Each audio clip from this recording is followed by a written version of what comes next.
Iniciando o capítulo 2, vamos ver, tipo a tipo, como eram feitos os desenhos e como se trabalhavam com imagens antes de se usar o computador como ferramenta.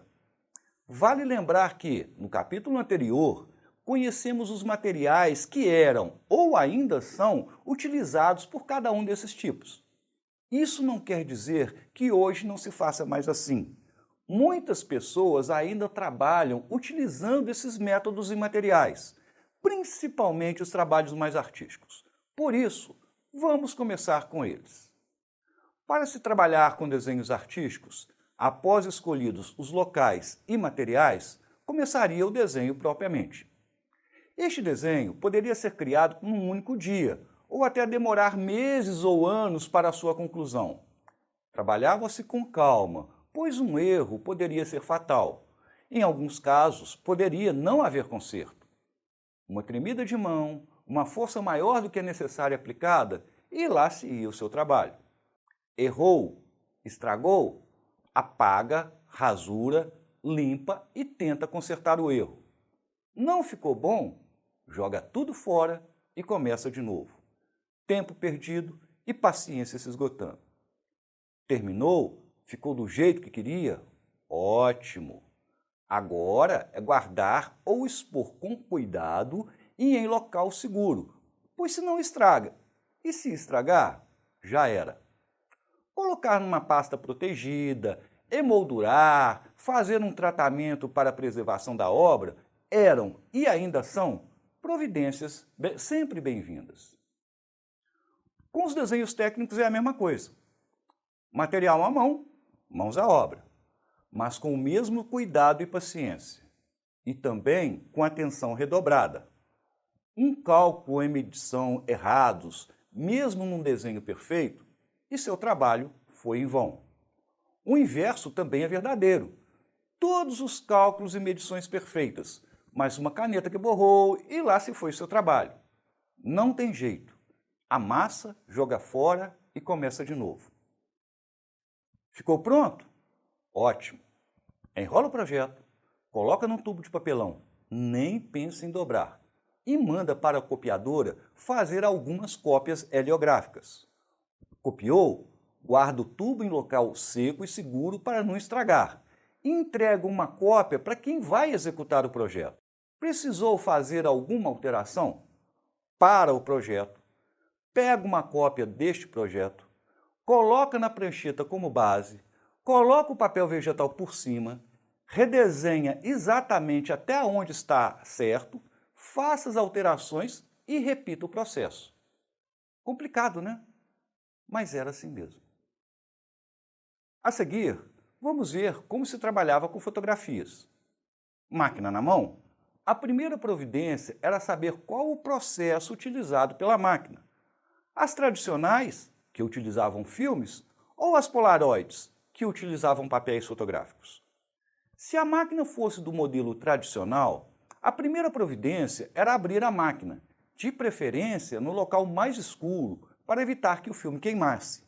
Colocá-lo na máquina com cuidado, pois senão o filme não iria cair na posição correta. Tirar todas as fotos do filme, rebobinar o filme e procurar também o local seguro, por precaução, para tirar da máquina e depois mandar revelar. Esperar, no mínimo, algumas horas ou ainda dias para que as fotos ficassem prontas. Pagar pela revelação e torcer para que todas as fotos ficassem boas e para que o filme não queimasse. Filme queimado? Nada de fotos. E se alguma foto não ficasse boa? Não tinha jeito, não tinha como retocar ou melhorar. Afinal, o processo de revelação era químico e as imagens eram gravadas em um filme negativo. Filme revelado guarda o negativo para possíveis futuras cópias. Já se sua máquina fosse ou ainda for uma Polaroid, a primeira providência é abrir a máquina, colocar o rolo ou o cartucho dos papéis fotográficos. Depois disso, tirar a foto e aguardar a sua impressão. Ficou boa? Legal! Guarda a foto em local seguro. Não ficou? Tira outra. Só que, diferente das máquinas tradicionais, não se tem a possibilidade de gerar cópias a partir de um negativo. E para se criar filmes? Para se criar um filme, o processo é parecido com a fotografia feita através de equipamentos com filmes. A diferença está em como são gravadas as imagens. Enquanto na máquina fotográfica são gravadas uma imagem por vez, numa filmadora, enquanto estiver pressionado o botão de gravação, são capturadas uma série de imagens por um determinado tempo. Isso dará a noção de movimento. Portanto, esse tipo também precisa seguir os mesmos procedimentos da máquina fotográfica. Colocar o filme na filmadora, gravar o desejado, tirar o filme e mandar revelar. Após revelado, colocá-lo no projetor e assistir o resultado. Vale aqui uma breve explicação. Dissemos que as imagens eram ou ainda são capturadas em sequências por um determinado tempo. Mas aqui duas perguntas. Quantas imagens e por quanto tempo? Vai depender da velocidade com que as imagens são capturadas por uma determinada câmera. Isso é um detalhe muito técnico. Depende do equipamento e da sua configuração. Vamos dar um exemplo bem singelo. Imagine que sua câmera tem a capacidade de capturar em 1 segundo 30 imagens em sequência. Após revelado o filme, rode-o num projetor que também tem a capacidade de exibi-lo a uma velocidade tal que, em 1 segundo, sejam exibidas 30 imagens sequenciais. Deste modo, a exibição terá a noção de movimento. Vamos falar agora sobre animações. Logo no início do capítulo 1, dissemos sobre as animações. E o que são animações? São nada mais, nada menos do que os antigos desenhos animados. Como é que eles eram feitos?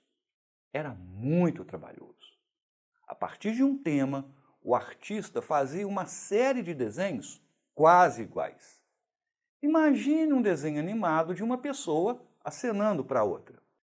Basicamente, o artista desenhava a pessoa por inteiro várias vezes. Por um exemplo, umas 30 vezes. Sendo que cada desenho, a única diferença entre eles fosse a posição do braço da pessoa. Isso daria a noção de movimento. Para se criar um desenho animado, era, portanto, necessário a integração de alguns dos tipos apresentados: o desenho artístico, a fotografia e a técnica de trabalho com filmes. Entenda como era feita essa interação.